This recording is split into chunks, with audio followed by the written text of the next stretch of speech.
My name is Severin Garland. I am 72 years old, and until recently I considered myself a happy man. I was born in the small town of Callaway, Nebraska, to a farmer who had a lifelong dream that his son would build houses instead of plowing.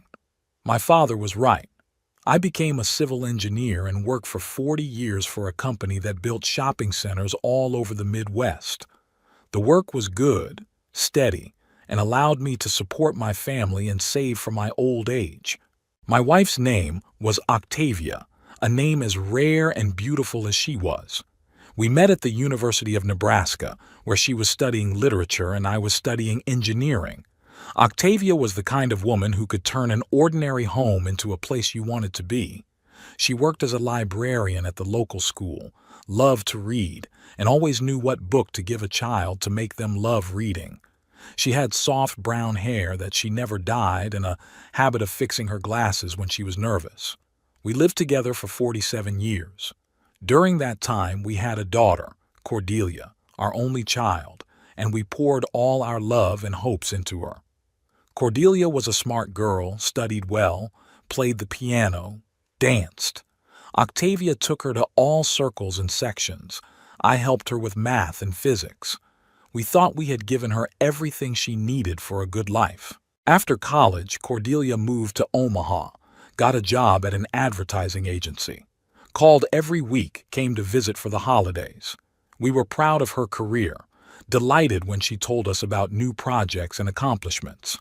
At 32, she married Barnaby Crane, a man 8 years older who worked as a financial consultant. The wedding was lavish. We spent a lot of money on it, but we were happy to see our daughter married. The last 5 years of our lives had changed.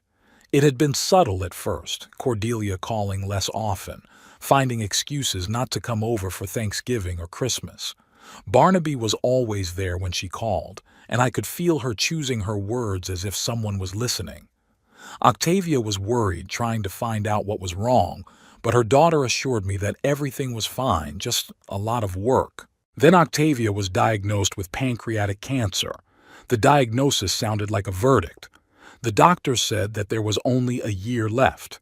We didn't hide it from Cordelia. We told her right away. She came, cried, promised to visit more often. But the promises remained words. During the 8 months of Octavia's illness, her daughter came only twice, on her mother's birthday, and when her condition deteriorated sharply in early spring.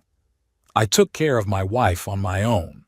I learned to cook her favorite dishes, although she ate almost nothing. I read aloud to her the books she had loved in her youth. We often sat on the veranda holding hands and reminiscing about the past. Octavia never complained of pain, though I could see her agonizing. She was more worried about Cordelia's estrangement from us. We must have done something wrong, she told me on those long nights when the pain kept her awake. I didn't know what to say. We had given our daughter a good education, supported her in all her endeavors, never restricted her freedom. What could we have done wrong? In recent weeks, Octavia had become quite ill. I hired a nurse, but most of the time I was with my wife myself. She became light, transparent, as if she were about to disappear into thin air. We hardly spoke at all. She was saving her strength, and I didn't know what to talk about. Everything important we'd said to each other in those 47 years. Cordelia called once a week, asking about her mother's condition, but I could hear the formality in her voice, as if she were performing an unpleasant duty. When I mentioned that Octavia was getting worse, the daughter would reply, "Hang in there, Daddy," and quickly ended the conversation. I understood that she was afraid that her mother's death might disrupt some of her plans. The day before Octavia died, the doctor told me the end was near. I called Cordelia and explained the situation. She said she would try to come, but Barnaby had an important meeting with clients and she couldn't leave him alone. I didn't insist. I realized that my daughter's priorities had long since been set in our favor. Octavia died at dawn on Saturday, April 23rd. I held her hand as she took her last breath. No one else was there. My wife, who had spent her life surrounding herself with people, reading to children, helping neighbors, had passed away alone, except for me. It was wrong, but there was nothing to be done. After the doctor had pronounced her dead and the funeral home had taken Octavia's body away, I was alone in a house that was suddenly too big and too quiet. The clock in the kitchen ticked louder than usual. The refrigerator hummed like a tractor. I sat down in Octavia's chair, the same one where she liked to read in the evenings, and tried to collect my thoughts. There was a lot to do: organizing the funeral, notifying the relatives, sorting out the paperwork. But first of all, I had to call Cordelia. I dialed her number at 10:30 in the morning. The ringing seemed endless, and I was about to hang up when my daughter finally answered. Her voice was sleepy. Apparently I'd woken her up on a Saturday. "Hi, Daddy," she said, yawning. In the background, I heard Barnaby's voice mumbling something about coffee. "Cordelia," I began, and felt my throat constrict. Simple words were suddenly hard to pronounce. "Your mom died. This morning, around 7. There was a pause. I could hear my daughter breathing into the tube, a closet door slamming somewhere. "Oh," she finally said. Not, "Oh my God," not "no," not "how did that happen?" Just "oh," as if I'd informed her that the store was out of milk. "Cordelia?" I interjected, thinking the connection had broken. "Yeah, I'm here, Dad. It's sudden." "Sudden? I mean, we'd been talking about Octavia dying for 8 months. The doctors warned us that time was short. How could it be sudden?" "The funeral will be on Monday," I said, "at St. Paul's Church, at 11 in the morning. Can you make it?" Again there was a pause. This time I heard Barnaby's voice clearly. "Honey, what's wrong?" And then my daughter's whisper, "Mom's dead." "Daddy," Cordelia said, and there was a note in her voice that I knew well. It was the tone she'd used as a child when she'd asked permission not to do her homework or skip music lessons. "You see, it's Barnaby's birthday on Monday. We've already planned everything, invited friends over. I was wondering if we could move the funeral to Tuesday." I stared at the wall opposite, where a picture of our family, me, Octavia, and little Cordelia on a beach in California, hung. My daughter was about 10 years old at the time, smiling as she hugged us both around our necks. That little girl would never choose her birthday over her own mother's funeral. "You want to postpone your mother's funeral because of your husband's birthday?" I slowly muttered, not believing my own ears. "Well, not because of," Cordelia said hastily. "It would just be more convenient. We have the restaurant booked, the cake ordered, and then Mom won't find out, will she?" The last words sounded defiant, as if her daughter was defending herself against unfair accusations. "True," I agreed. "Your mother really won't find out, but I will know, and you'll know, and Barnaby will know." "Dad, don't be so dramatic. It's only 1 day apart. Just 1 day apart. Between mother and husband, between duty and convenience, between the family that gave you life and the man who gave you comfort." "Okay," I said. "The funeral stays on Monday. If you can't make it, I understand. Don't be mad at me, Dad. I'll be sure to come to the grave later, put flowers." I hung up the phone before I finished. My hands were shaking, a lump in my throat. Octavia had been in agony for 8 months, and her daughter can't sacrifice one birthday for her mother's funeral. Can't cancel a restaurant and a cake for one last goodbye to the woman who carried her under her heart, gave birth to her, raised her, loved her unconditionally. I got up and walked around the house. Octavia's glasses were on the nightstand in the bedroom, and in the kitchen was her favorite cup, inscribed "Best Mom in the World," a gift from Cordelia last Mother's Day. Now that inscription seemed a cruel irony. The phone rang again. Cordelia, I thought, deciding to apologize, but the screen popped up with my brother Theodore's number from Missouri. "Severin, I'm sorry for your loss," he said. "Octavia was a wonderful woman. Agatha and I will come to the funeral." I told him about the funeral, about what needed to be done. Theodore offered to help with the arrangements. I agreed. It's good to have people who understand what family and duty are all about. After talking to my brother, I called a neighbor, Mrs. Fenwick, who was friends with Octavia. She immediately offered to help with the wake, bringing food, setting the table. Then Pastor Elwood called, offered condolences, and discussed the details of the service. People responded, offering support, all except the one who should have been there in the first place. In the evening, I sat on the porch where Octavia and I had spent the last few months and thought about how little I knew my own daughter. When did she become like this? When had she learned to prioritize so coldly and calculatingly? And why hadn't I noticed? Maybe Octavia and I did do something wrong. Maybe we spoiled Cordelia too much, didn't teach her to sacrifice her own desires for others. Or maybe it was Barnaby who gradually poisoned her mind with his values. Either way, the woman who bore and raised Cordelia would leave this world without a goodbye from her own daughter. And that was Cordelia's choice, her conscious decision. Now I had to live with that knowledge and decide what to do next. Monday was gray and rainy, just the right weather for a funeral. I woke up at 5 in the morning, unable to lie in bed, which seemed huge and empty without Octavia. I put on the black suit I'd bought for my nephew's wedding 5 years ago and put on the tie Octavia had given me last Christmas. In the mirror, I looked like an old man with gray hair and deep wrinkles around his eyes. When did I get so old?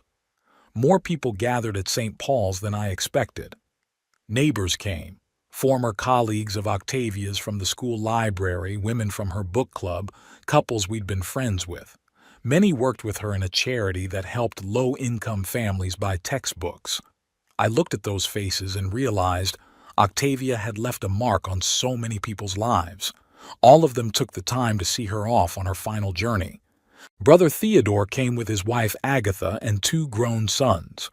We were not very close to him. We lived in different states and saw each other only once a year, but he was there for me. He helped with the arrangements, took care of the funeral home, made a list of people to call. Agatha brought food for the wake and ran the kitchen like it was her home all day. Pastor Elwood conducted a beautiful service. He had known Octavia a long time, baptized Cordelia, married us in this same church 46 years ago. He spoke of what a kind person she left us, how much love she gave to those around her. He told about her work in the library, how she read books to children in the hospital, helped adults learn the computer. Listening to him, I was proud of my wife and at the same time felt a sharp pain from the fact that her daughter was not near the coffin. Several times during the service I looked back at the front door, hoping to see Cordelia. Maybe she had changed her mind, canceled Barnaby's birthday party, come to say goodbye to her mother. But the door remained closed.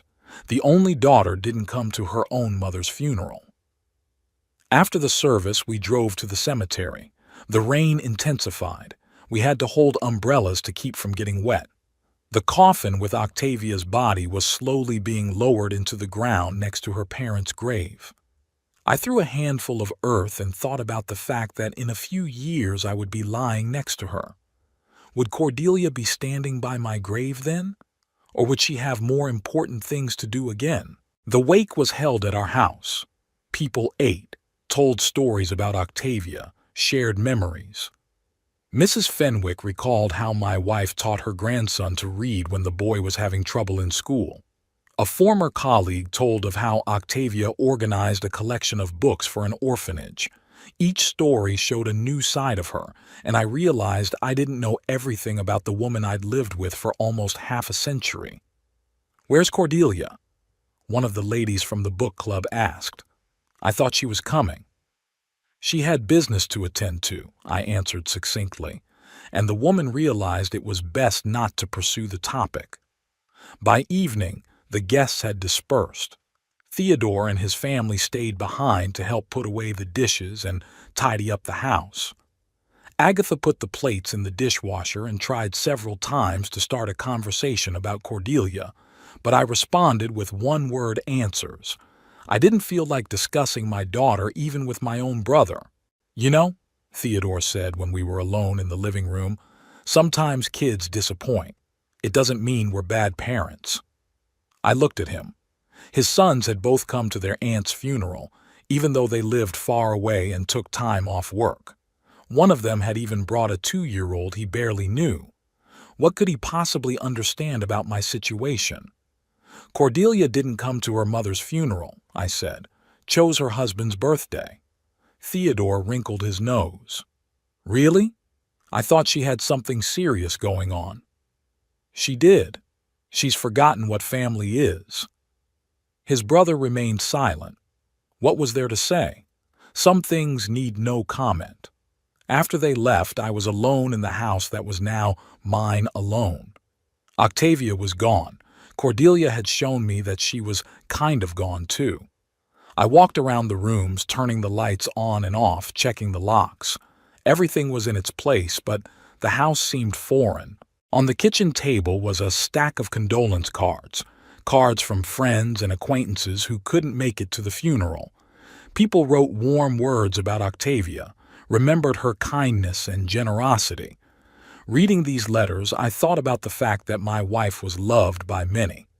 It was a pity that they did not include my own daughter. That night I couldn't sleep for a long time. I lay in bed listening to the sounds of an empty house. A faucet dripped somewhere, the floorboards creaked, the wind moved the branches of the tree outside the window. I thought of Octavia, of how she had died holding my hand. I thought of Cordelia, who at that moment was probably blowing out the candles on her husband's cake. And gradually, a decision matured in me that seemed the only right thing to do in this situation. 3 days after the funeral, I called Caspar Winthrop, the lawyer who had handled Octavia and me for 20 years. Caspar was Cordelia's age, but he looked older than his years, balding with thick-rimmed glasses and a perpetually serious expression. His father had once helped me buy a house. Caspar himself had drafted our will 10 years ago. "Mr. Garland, my condolences," he said, as I entered his office on Main Street. Mrs. Garland was a remarkable woman. My mother often remembers how your wife helped her find a rare book in the library. I thanked him and got straight to the point. "Caspar, I need to change my will." He pulled out a file folder, put on his glasses, and looked at me carefully. "Sure. What exactly do you want to change?" "Everything," I said. "Cordelia will no longer be my heir." Caspar set the papers aside and took off his glasses. "Mr. Garland, I understand you're going through a difficult time.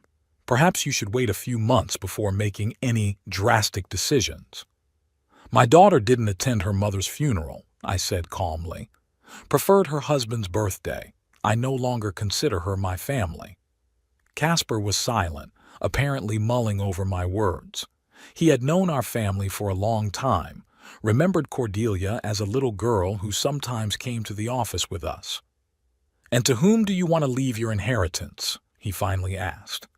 I pulled a piece of paper out of my pocket where I wrote down the names of the organizations. Half of the house and money to the children's reading charity Octavia supervised. A quarter to the homeless animal shelter my wife always felt sorry for stray cats. The remaining quarter to the cancer fund. Caspar took notes, occasionally raising his eyes to me. "And personal items? Photos, Mrs. Garland's jewelry?" I thought of Octavia's wedding ring, which was now in my jewelry box, about her pearl necklace that she had gotten from her mother, about the family pictures of little Cordelia smiling between us. Personal belongings to give to charities, too. Let them sell it and spend the money on a good cause. Even pictures? Even pictures. Caspar writhed for a few minutes, then looked up. "Mr. Garland, I am obliged to warn you that your daughter can contest the will in court, if she proves that you were not of sound mind or acted under duress." "I am of perfect sanity," I interrupted him, "and no one pressured me.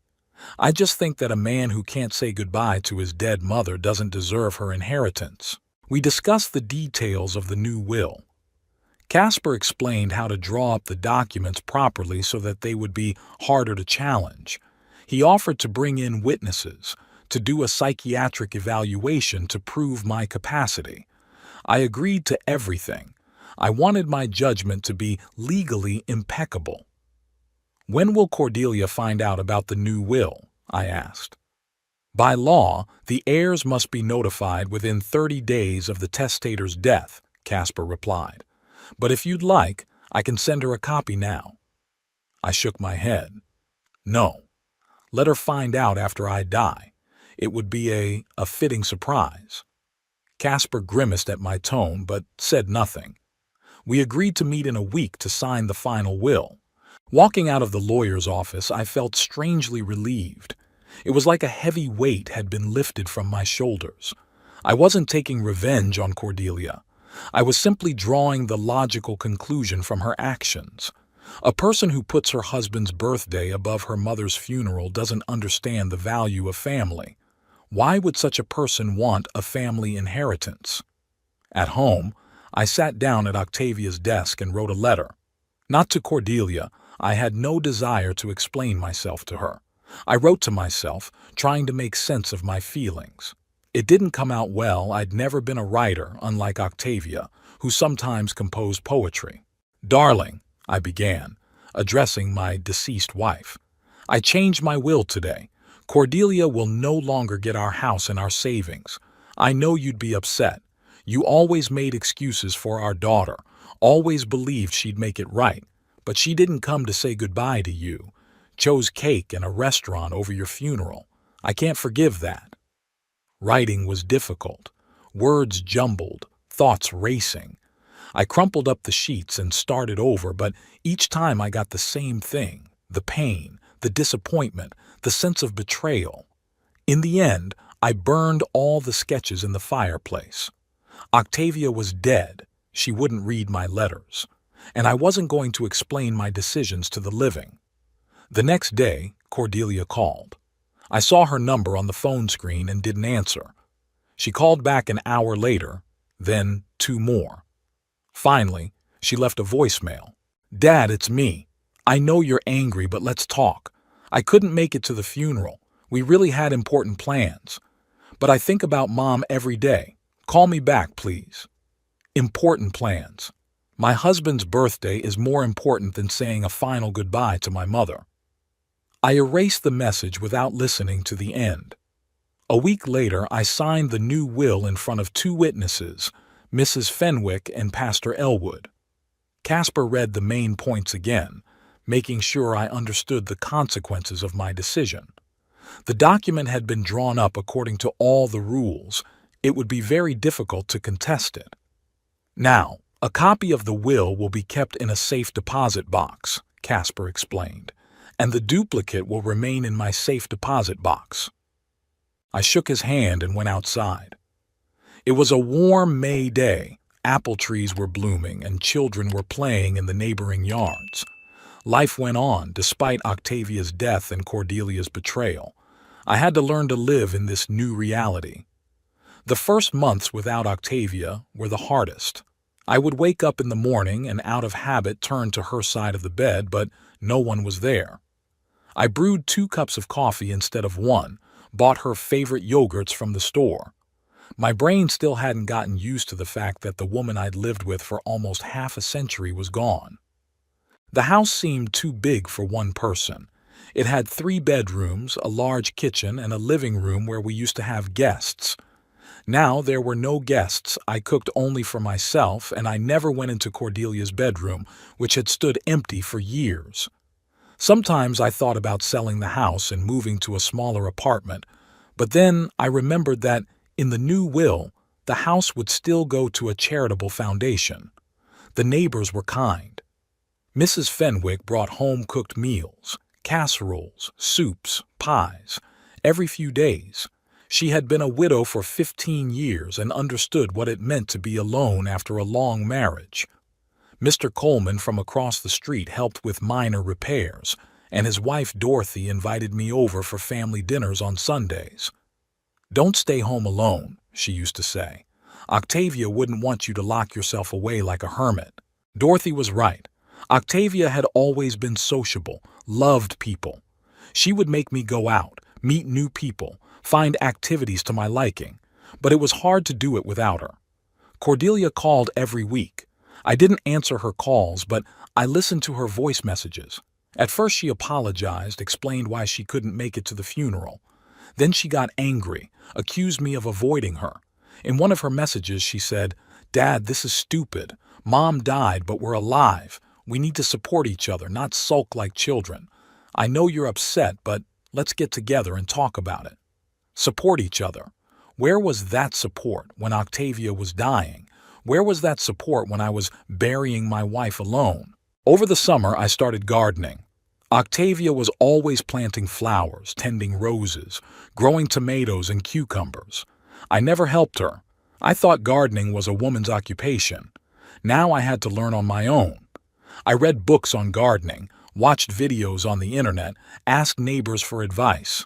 Working in the garden turned out to be therapeutic. When I was digging, watering plants, or weeding, my thoughts became calmer. The physical fatigue helped me forget the heartache. By the end of the summer, Octavia's garden was growing flowers again, but not as beautiful as they had been when she was there. In August, I joined the book club where Octavia used to belong. The ladies welcomed me, even though I was the only man in the group. We met every 2 weeks, discussed the books we had read, drank tea and cookies. The conversations were shallow but pleasant. The women shared news about grandchildren, discussed movies and television shows, and sometimes reminisced about Octavia. "She always had such a keen sense of books," said Estelle Brown, the club's oldest member. "Could explain why the author chose that particular ending, what he wanted to say between the lines."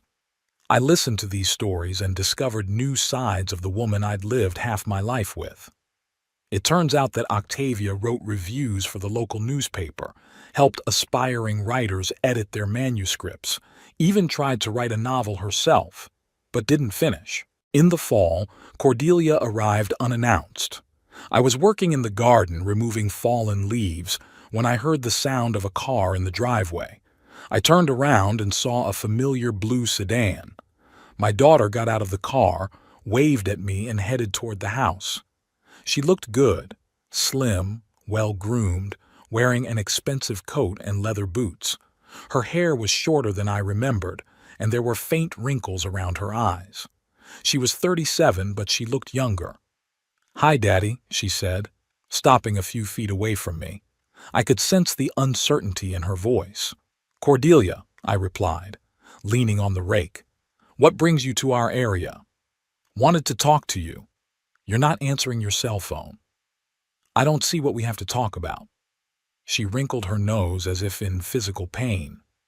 "Dad, I'm sorry I didn't make it to Mom's funeral. I really am.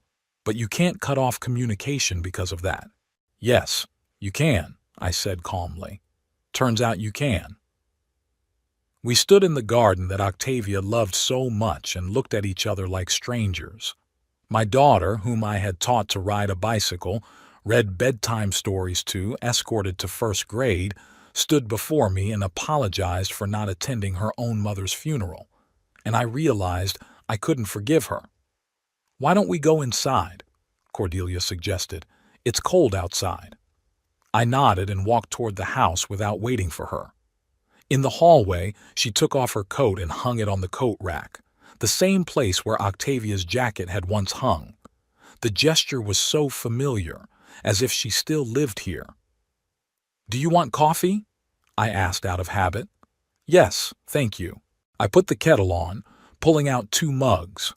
Cordelia walked into the living room, looking around. A lot had changed since her last visit. I'd put away some of the photos, rearranged the furniture, taken the figurines Octavia collected off the shelf. "The house looks different," my daughter said when I brought the coffee. "A lot has changed since your mother died."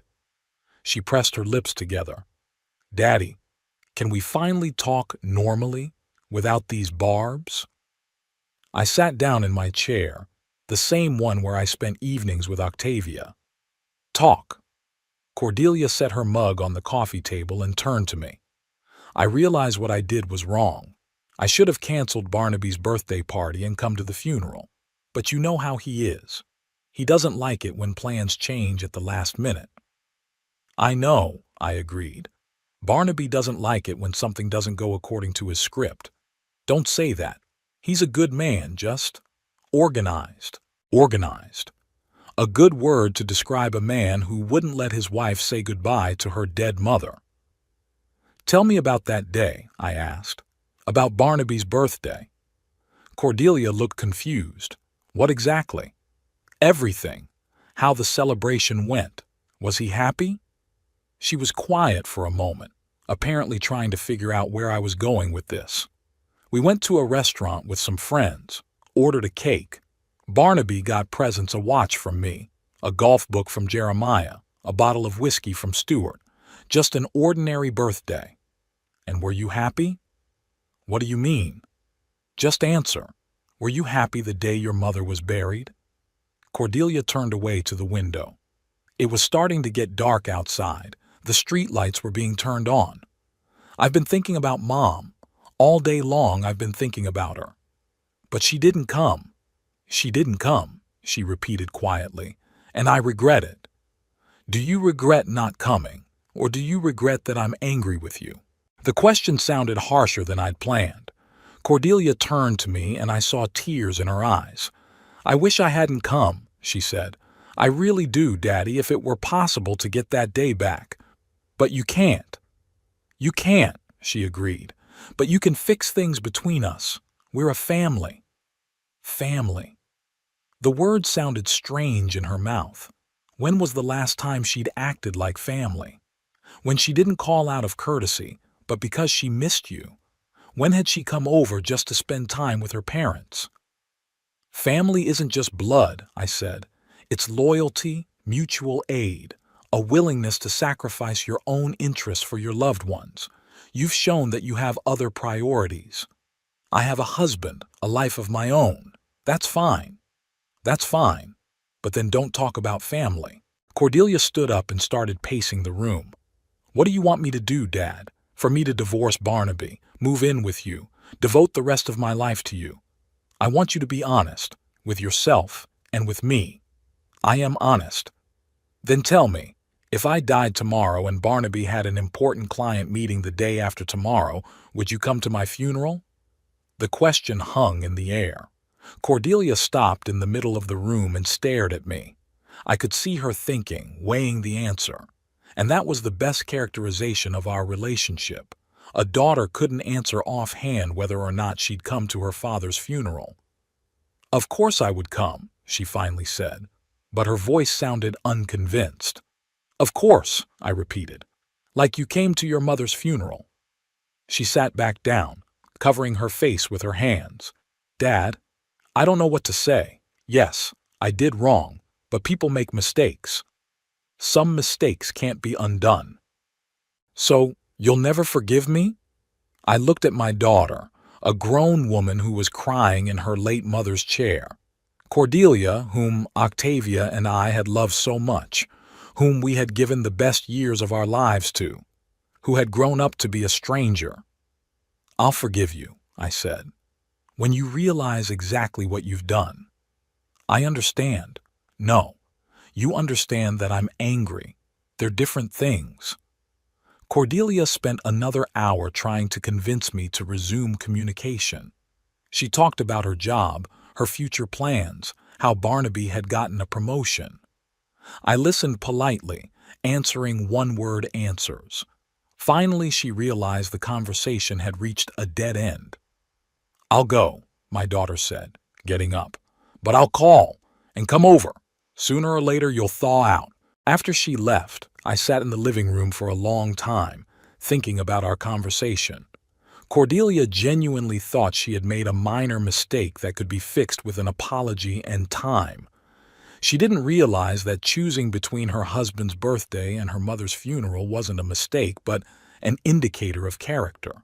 And my new will was a logical consequence of that choice. That night I didn't sleep well. I lay in bed and remembered how I had met Octavia. It was in 1967 at the University of Nebraska. I was a third-year engineering student and she was a sophomore in the English literature department. We met in the library. where I was looking for a textbook on material resistance and she was working a part-time job helping students find the books they needed. Engineering? She asked when she saw the title of the book. Serious stuff. Building bridges and skyscrapers. Shopping centers, I corrected. Bridges are for other engineers. She laughed. Octavia had an amazing laugh, ringing, genuine, infectious. And I thought all engineers dreamed of building bridges, like in the movies. We got to talking. Turns out she's from a small town in Iowa, like me from Nebraska. Her father worked at the post office. Her mother taught elementary school. Octavia was the first in her family to go to university. She studied on a scholarship, worked part-time at the library, and as a waitress at a coffee shop. I want to be a teacher, she told me, or work in a library. I love books. I want to help others love them. It seemed to me then that we had little in common. I was studying the exact sciences, she the humanities. I was planning a career in a big company. She dreamed of working with children.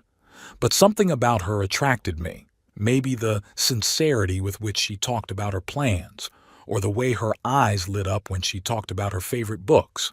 The first date was awkward.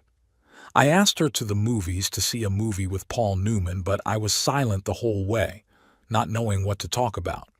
Octavia was also shy, answering in short phrases. After the movie, we went to a cafe for coffee, and there the ice finally melted. She talked about a book she'd read, To Kill a Mockingbird by Harper Lee, and spoke so passionately about injustice and prejudice that I listened. "Have you read it?" she asked. I shook my head. "No time. Studying takes up all my time. Make sure you read it. It's an amazing book about the importance of protecting the weak." The next day I borrowed the book from the library. I read it in the evenings after class. The story of the Girl Scout and her father, Atticus Finch, gripped me. When I returned the book to Octavia, we talked into the night, discussing the characters and their actions. "You see," she said, "books help you understand people, including yourself." And so our love began. Octavia gave me books. I read and retold her my impressions. She opened the world of literature to me, taught me to see the beauty of words. I showed her how buildings are organized, explained the principles of structures. We complemented each other. We got married 2 years later, right after my graduation. The wedding was modest, my parents, a few friends, a simple white dress and a bouquet of wildflowers. We honeymooned in a small lake house in Minnesota. They read, walked in the woods, talked about the future. "I want 3 children," Octavia confessed, lying on my shoulder on the lake shore. 2 boys and a girl. "And I want a house with a big garden," I replied, "so the children can play outdoors." We made plans, dreamed, believed that a long, happy life lay ahead. And for the first few years, it was. I got a job in a construction company. Octavia worked in the school library. We rented a small apartment and saved money for a house. Cordelia was born 3 years after we were married. The labor was difficult. The doctors said the next children were unlikely. We were upset, but we didn't despair.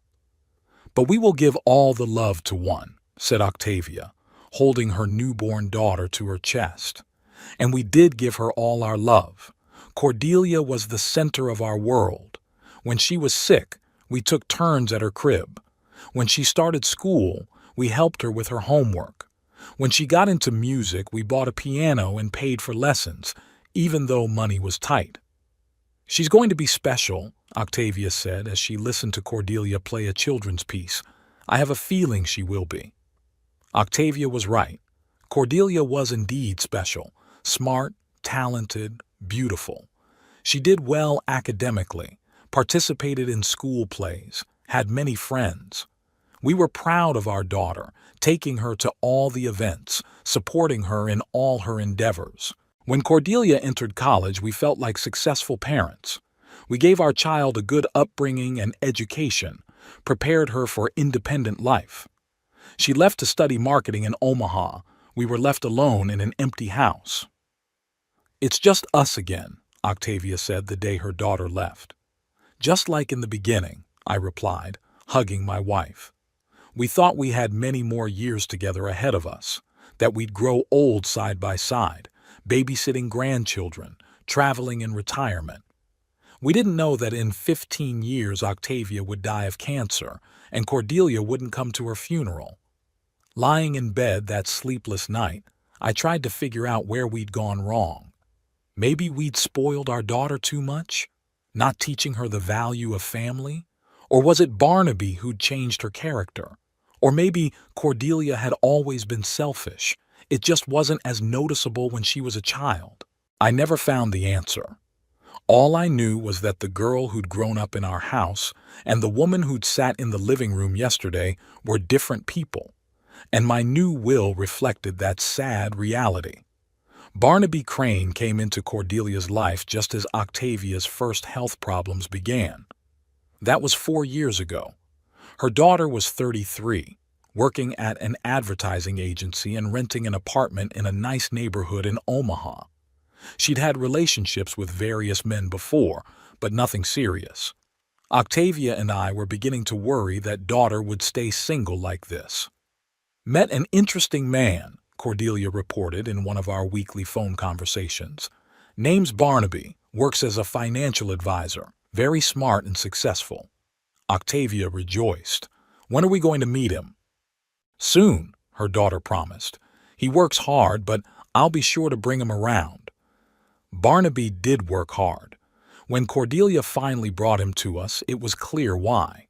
He was the kind of man for whom money was the main value in life. Tall, thin, with neatly cut hair and an expensive suit. He spoke quickly and assertively, often mentioning prices, salaries, the value of various things. "Beautiful house," he said as he entered our living room. "What year was it built?" "What's the market value now?" I answered reluctantly. I didn't like it when strangers appraised our house as a commodity. Over lunch, Barnaby talked about his work, helping people invest money, plan for retirement, buy insurance. All the conversations revolved around finances. When Octavia tried to talk about books, he politely replied that he only read professional literature. "No time for fiction books," he explained. "One has to keep abreast of changes in the market." Cordelia listened to him with admiration. It was evident that she was proud of her man, of his knowledge and success, but it seemed to me that she had become somewhat artificial around him, choosing her words more carefully, laughing at his jokes that weren't funny, agreeing with his opinions even when they contradicted her earlier views. "Barnaby says public school work is a dead end," Cordelia said when Octavia talked about the new children's reading program. "Private companies pay a lot more." Octavia looked at her daughter in surprise. "But it's not just about the money, is it? Working with children is satisfying." "Satisfaction doesn't pay the bills," Barnaby interjected with a condescending smile, though, of course, everyone chooses their own priorities. There was a sense of superiority in his tone of a man who considered money the only measure of success. Octavia fell silent, and I saw her lips quiver. My wife has spent her life helping children to love reading, putting her heart into her work, and this man actually called her profession worthless. After they left, Octavia was silent for a long time. We were washing dishes in the kitchen. She mechanically wiped the plates with a towel. "What do you think of Barnaby?" she finally asked. I chose my words carefully. "He's determined. I think he looks at Cordelia as a beautiful thing. You know how people buy an expensive car not to travel, but to impress." Octavia was perceptive. I, too, noticed the way Barnaby showed off Cordelia, talking about her accomplishments at work, boasting about her looks, mentioning how much money she made. It was as if she was his investment portfolio. In the following months, the changes in his daughter's behavior became more noticeable. She called less often, and when she did, the conversations were short and formal. She stopped coming over on weekends, citing busyness. Brought Barnaby over for Thanksgiving, but they only stayed a few hours. "We have a client meeting on Friday," Barnaby explained. "We need to get ready." "On Thanksgiving?" Octavia wondered. "Money doesn't sleep," he replied with the same condescending smile. Cordelia was silent, but I could see she was uncomfortable. She used to love family gatherings, helping her mom cook, playing board games for hours, talking about work and friends. Now she sat next to Barnaby and looked at her watch. When they had announced their engagement, Octavia had tried to be happy. "The important thing is that Cordelia is happy," she told me in the evenings. But I could hear the anxiety in her voice. The wedding had cost us a lot of money. Barnaby had insisted on an expensive restaurant, fresh flowers, a professional photographer. "A wedding is an investment in reputation," he explained. "Clients look at things like that." Cordelia wanted a more modest ceremony, but relented. I remember her standing there in her $30,000 wedding dress looking more anxious than happy. Barnaby acted like a director all day, telling the photographer where to shoot, organizing the guests, checking the bills. After the wedding, our relationship with our daughter became even more strained. Barnaby bought a house in an upscale neighborhood. They made new friends in high society. Cordelia started dressing more expensive, talking about brands and investments. At the same time, she was clearly feeling insecure in her new role.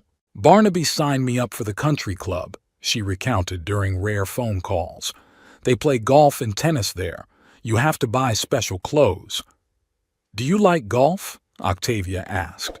"Learning," replied her daughter without enthusiasm. Barnaby methodically cut Cordelia off from her old life, convinced her to change her job to one that paid better but was less creative, discouraged her from seeing old friends who didn't fit their new status, gradually isolated us parents who were negatively impacting her career ambitions. "Your parents are good people," he would say as we heard scraps of their conversations on the phone, "but they don't understand the modern world. They live in the past."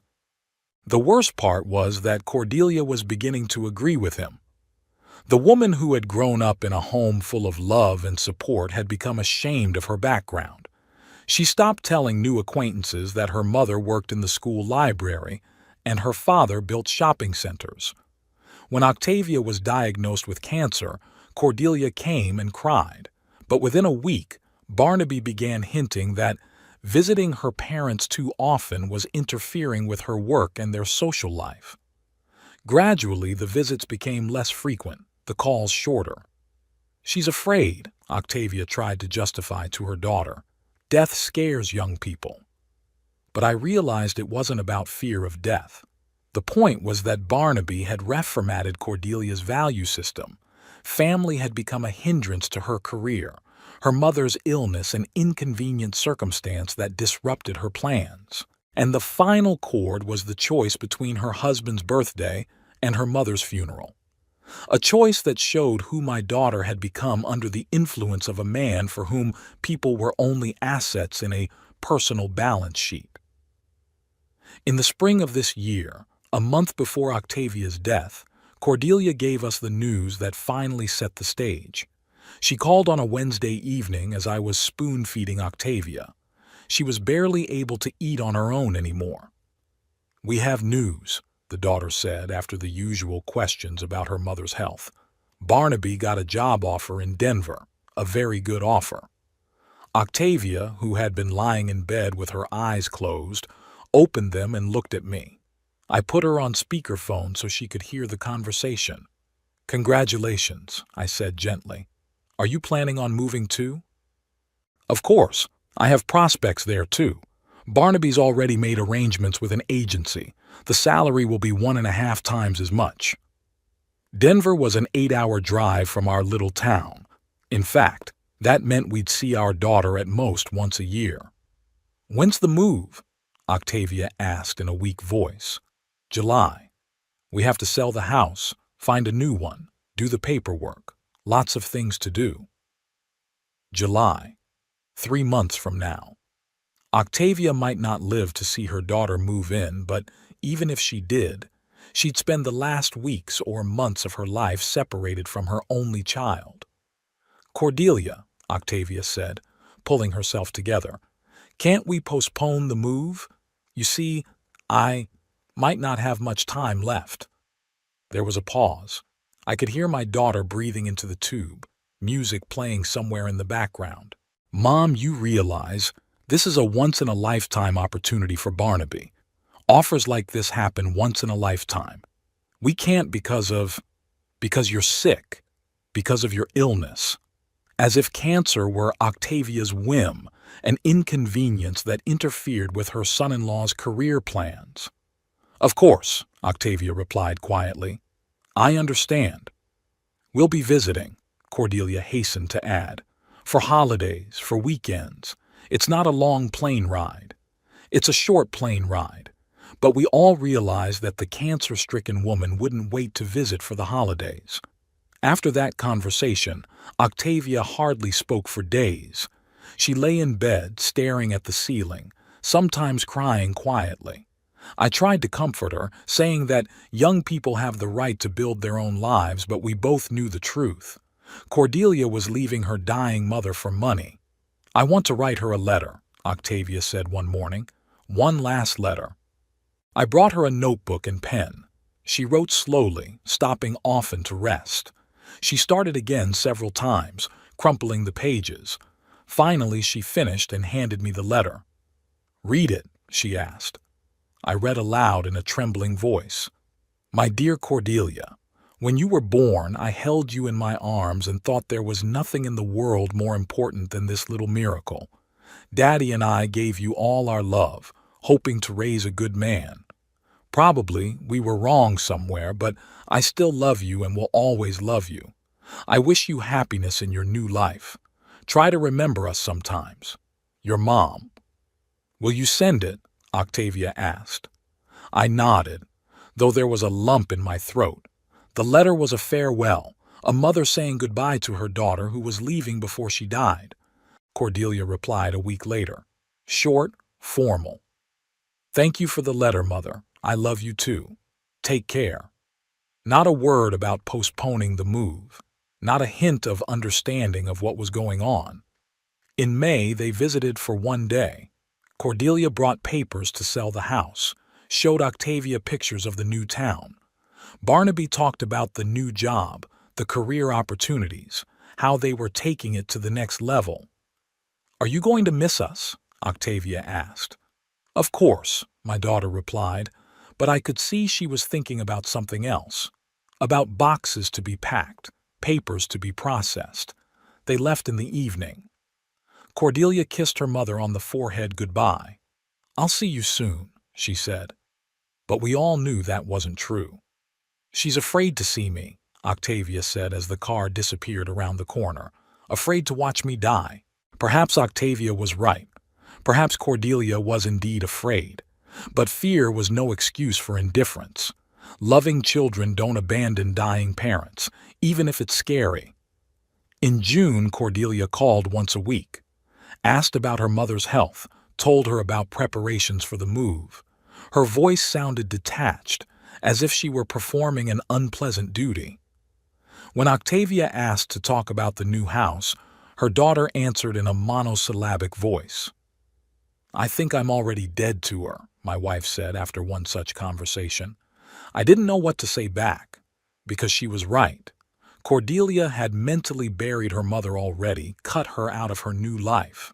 Physical death was just a formality, and when that formality came, the daughter predictably chose cake over a coffin, chose the future over the past. She chose Barnaby over her mother. 3 months had passed since Cordelia had received a letter from Caspar Winthrop, a letter that turned her world upside down and made her realize the cost of her decisions. I learned of her reaction from the lawyer himself, who called me the day after the documents were sent.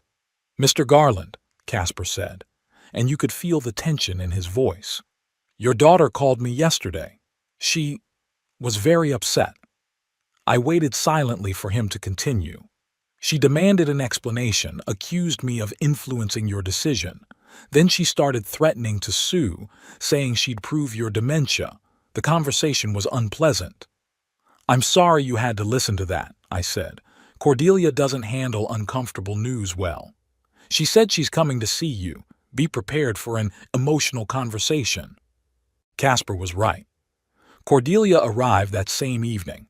I heard the sound of the car at 9:30 as I was getting ready for bed. A minute later, fists pounded on the door. "Dad, open up! I need to talk to you!" I slowly made my way to the door and opened it. On the threshold stood my daughter in an expensive coat, with eyes red from tears and her hair disheveled. In her hand she clutched a letter from a lawyer. "What does this mean?" she shouted, waving the paper. "You disinherited me because I didn't show up for the funeral." "Come on in," I said calmly. "The neighbors will hear." She stormed into the house, walked through the living room, turned to me with a furious face. "Explain to me what's going on." "You got the letter. It explains everything." "It doesn't explain anything. It says you left your house and money to some charities, and nothing to me." Cordelia paced the room, gesticulating, her voice trailing off. She was in a near hysterical state. "Sit down," I suggested. "Let's talk calmly." "Calmly?" she shrieked. "You stole my inheritance from me and I'm supposed to be calm?" "Your inheritance?" I interjected. Interesting choice of words. She paused, looking at me. "What do you mean?" "You consider the house and the money yours, even though you haven't earned a penny of that wealth." "I am your daughter. It's my right." "A right." Cordelia spoke of inheritance as a right, not as a gift from loving parents, as if we owed her our property simply for the fact of being born. "Sit down," I repeated more sternly, "or leave. Screaming in my house is not something I will allow you to do." She pressed her lips together but sat down in the chair opposite me. The letter trembled in her hands. "Daddy," she said, trying to speak more calmly, "I realize you're upset about the funeral, but that's no reason to disinherit me. Mom wouldn't have approved of that." "How do you know what Mom would have approved of?" "She loved me." "She did, and you trampled on that love." Cordelia sobbed. "I didn't mean to upset her. It's just circumstances were unfortunate." Circumstances were unfortunate. Amazing wording to describe the choice between her husband's birthday and her mother's funeral. "Tell me about the circumstances," I asked. "What prevented you from coming to the funeral?" She faltered. "Well, it was Barnaby's birthday. We planned it in advance, booked a restaurant." "So? You couldn't cancel?" "Important people were invited. Barnaby's clients, co-workers. If we'd canceled at the last minute..." "So what? Barnaby would have lost clients." "Possibly. He says that in his business, reputation is everything." Reputation. So Barnaby's reputation was more important than the memory of his dead mother. "And your reputation?" I asked. "As a daughter?" Cordelia lowered her eyes. "Mom was already dead. She didn't care." "And I cared. And the people who came to say goodbye to your mother cared. They asked where you were." "What did you tell them?" "That you had things to do." We were silent. The wind was howling outside the window, a clock ticking somewhere in the house. Cordelia wiped her tears with the back of her hand. "Daddy," she said finally, "I know what I did was wrong, but you can't take everything away from me because of one mistake." "One mistake?" "Well, maybe a few mistakes." She still didn't realize the magnitude of what had happened. "Cordelia," I said, looking into her eyes, "you barely visited your dying mother for 8 months, moved to another state knowing she might not live to see you leave, didn't show up to her funeral for your husband's birthday, and now you're talking about a few mistakes?" She was silent, rubbing the edge of the letter. "You want me to change the will back?" I continued. "Okay. Answer one question honestly. If I died tomorrow and Barnaby had an important meeting the day after tomorrow, would you come to my funeral?" Cordelia raised her eyes, looking at me. I could see her thinking, weighing the answer. And in that pause was the answer to my question. Of course I'd come, she said finally, but her voice sounded unconvincing. Of course, I repeated sadly. Like you came to your mother's funeral. Cordelia spent another 2 hours in the house trying to convince me to change the will. She cried, begged, promised to make it right. Then she made threats, said she would go to court, prove my dementia, challenge the documents. I listened in silence, nodding occasionally. Do you realize you're depriving me of my future? She shouted. Barnaby and I were counting on that money. We were planning to buy a bigger house, have kids, planning to buy a house with my dead grandmother's money, to have kids with Grandpa's inheritance. For Cordelia, Octavia and I were not parents, but a source of funding. What if I told Barnaby the truth? She said suddenly. That you disinherited us?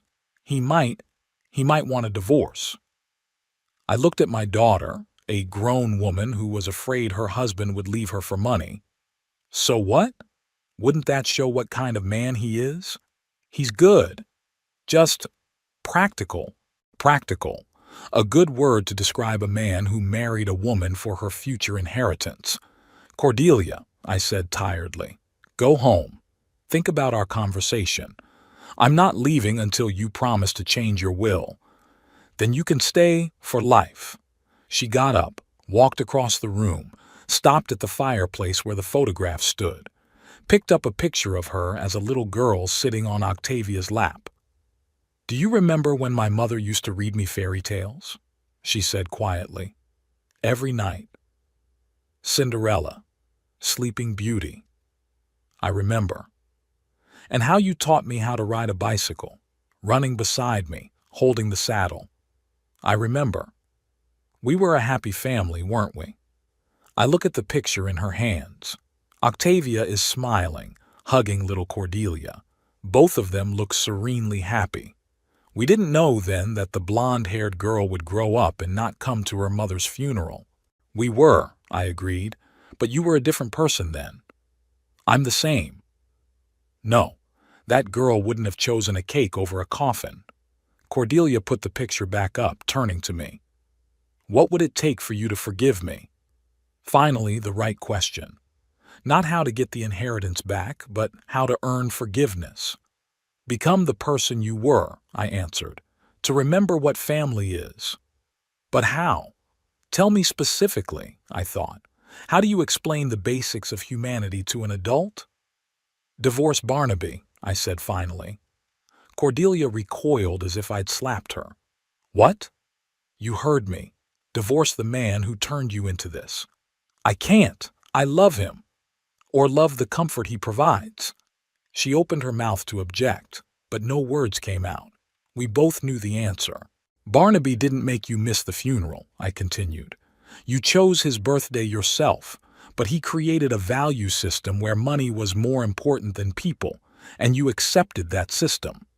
He's a good husband. A good husband would let his wife say goodbye to her dying mother. Cordelia was silent, rubbing her wedding ring. An expensive ring with a large diamond, a symbol of Barnaby's success. If I get divorced, she said quietly, will you change the will? I don't know. We'll see what you become without it. And if I don't get divorced, then you'll be left with what you have, with a husband who values you as an asset and no parental blessing. She hesitated. I could see the calculation going on in her head. How much the divorce would cost, how much she would lose in property division, how much she could get from the inheritance. Even at this moment she was thinking in numbers as Barnaby had taught her. I need time to think, Cordelia said finally. You have time. I'm not going to die in the next few days. She gathered her purse, put on her coat. On the threshold she turned around. Dad, what if I just visit more often? Call every day, help around the house. It wouldn't help. It's not about visiting more often. What is it about? It's about who you are, and as long as you're Barnaby Crane's wife, you're not my daughter. She left without saying goodbye. I heard the car start as she drove off into the night.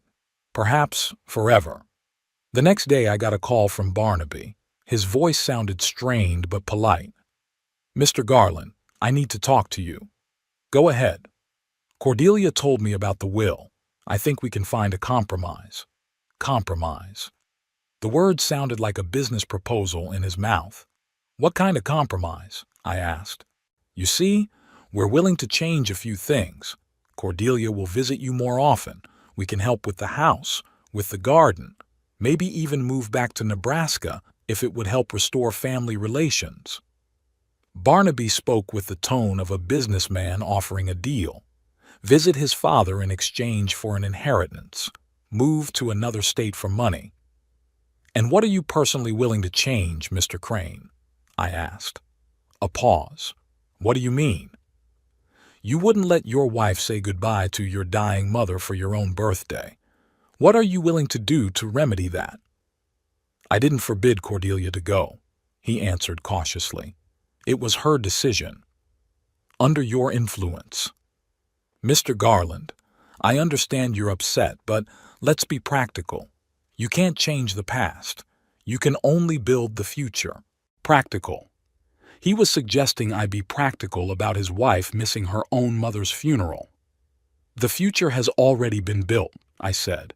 Cordelia made her choice. I made mine. But we can talk things over, find a solution that will suit everyone. I hung up. Barnaby called twice more, but I didn't answer. There was no point in talking to a man who thought his mother's death was a bargaining chip. A week later, Cordelia came again. She didn't look well, gaunt, with dark circles under her eyes. She sat down in the living room, silent for a long time. I spoke to the lawyer, she said at last. He said that the will is competently drafted. It would be very difficult to contest. Casper is a good specialist. He also said you had a psychiatric evaluation, confirmed your capacity. Confirmed. Cordelia sighed. So you really did think this through beforehand. This isn't an impulsive decision. No. Dad. She started and fell silent. Then she tried again. I've been thinking about what you said, about the divorce. I waited, not answering. If I divorce Barnaby, is that a guarantee you'll change the will? No. She looked at me in surprise. No? Divorce is only the first step. You have to figure out what you'll become without it. What if I become the right person, but you still won't change the will? Then at least you'll be the right person. Cordelia hesitated. So I'm not supposed to change for the money, but for me? You're finally starting to understand. She stood up, walking across the room. It's hard.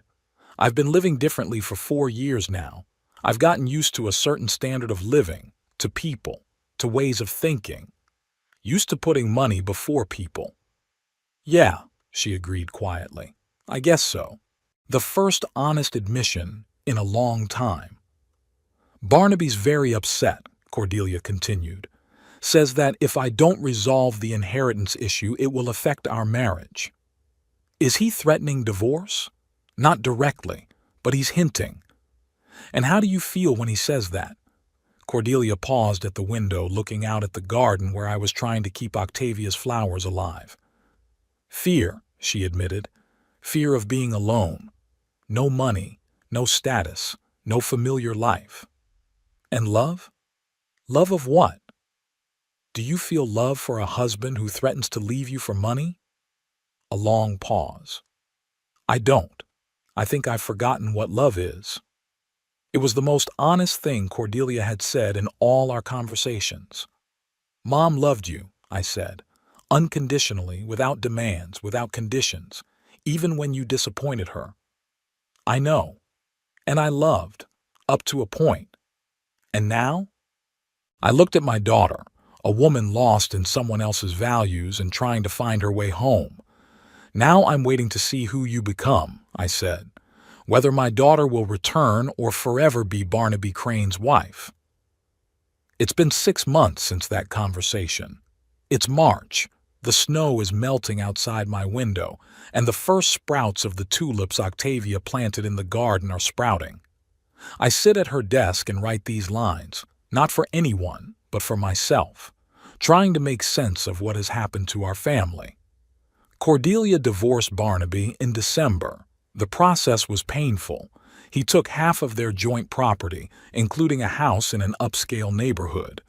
The daughter was left with a small apartment and some of her savings. For a woman who had lived in luxury for 4 years, it was a shock. For the first few months after the divorce, she called me every week, not asking for money, not mentioning the will. She just told me about her new life. Got a job at a small ad agency, half the salary of her old job. Moved to a modest neighborhood, learned to cook home-cooked meals instead of going to restaurants. "You know, Dad," she said in one conversation, "I forgot what it was like to live simply, to buy groceries by counting money, choosing clothes not by brand but by comfort." There was no self-pity in her voice. It was more like wonder, like she was rediscovering the world. In January, Cordelia came to Octavia's birthday party. She brought a bouquet of tulips, her mother's favorite flowers, and placed them on her grave. We stood side by side in the snow-covered cemetery, and the daughter quietly told her mother about her life. "Forgive me," she said to the headstone. "I'm sorry I wasn't there for you when you were dying. I'm sorry I didn't come to say goodbye. I was a different person then, a bad person." I listened and thought about the fact that this was the first time in a long time I'd heard sincere remorse from my daughter. A week after that visit to the cemetery, I called Casper Winthrop. "I want to change my will," I said. "To give everything back to the daughter?" The lawyer clarified. "No, split it in half. Half to Cordelia, half to the charities." Casper was silent for a moment. "So she convinced you?" "No, she's changed." And it was true. The Cordelia who came now was a different person. Not the selfish woman who had chosen her husband's birthday over her mother's funeral, but not the blonde-haired girl who'd grown up in our house either. Someone in between, a grown woman who had survived a fall and was trying to get back up.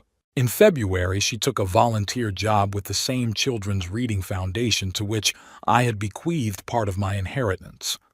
She read books to children in the hospital and helped at a library for low-income families. When I asked why, she said, "I want to do what my mom did, to understand how she felt. I didn't tell my daughter about changing her will. Let her build a new life, not with an inheritance in mind, but because it's the right way." This morning, Cordelia called with some unexpected news. "Daddy, I'm dating a man," she said. "His name is Damien, and he works as a teacher at the middle school. I'd like you to meet him." Teacher. A profession Barnaby despised for its low pay. "How long have you two been dating?" "About 3 months. We met at the library when I was reading to the kids.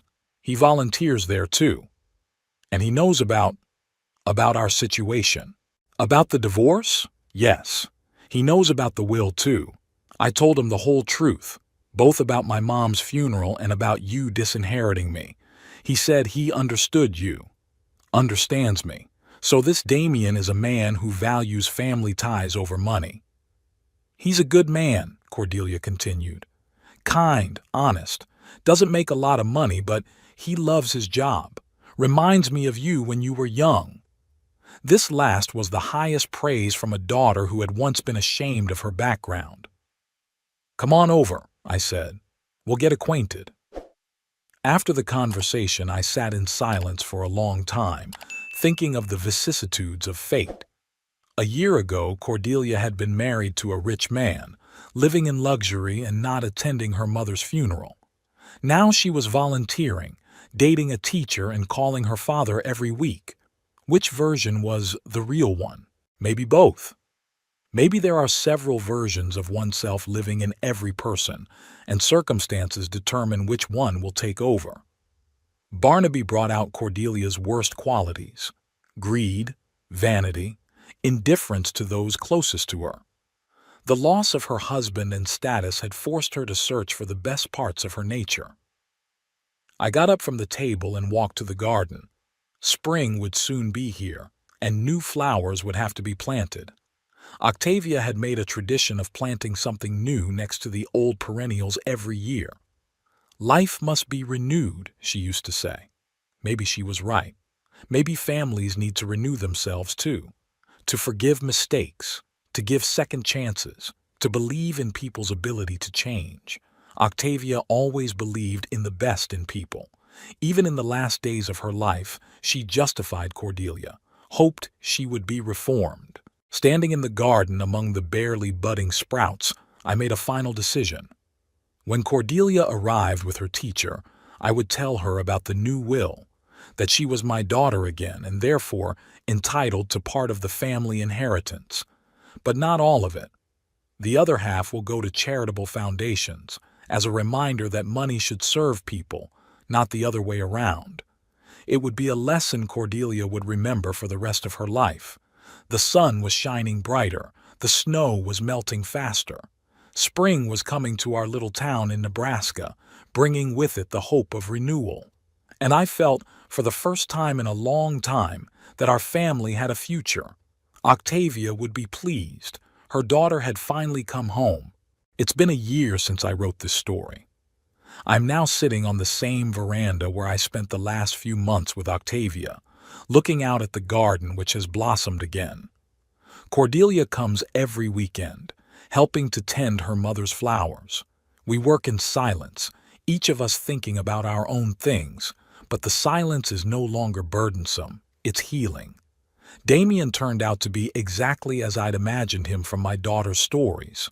A calm, thoughtful man who looks at the world through the eyes of a teacher, seeing potential in people, not just what they have now. When I told him the whole story of the will, he nodded with understanding. Money shows a person's character, he said. It doesn't create it, it shows what's already inside.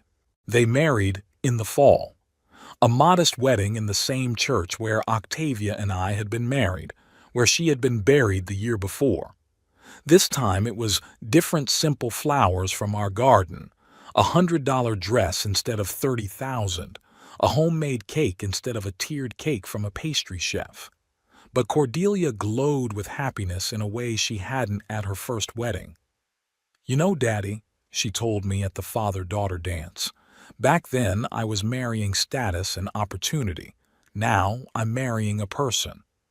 They live in a small house near the school where Damien works.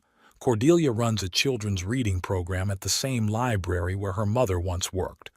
They don't make much money, but they make enough. I can see my daughter blossoming in this simple life, finding joy in the little things she used to think were unworthy of attention. 2 months ago, Cordelia announced she was expecting a baby. "My first grandchild will be born in the fall. They want to name him Octavian, in honor of the grandmother he will never see, but whose love of books and children he will hopefully inherit." Barnaby, meanwhile, has married a young girl from a wealthy family. Cordelia had heard of it from mutual acquaintances, but the news did not upset her.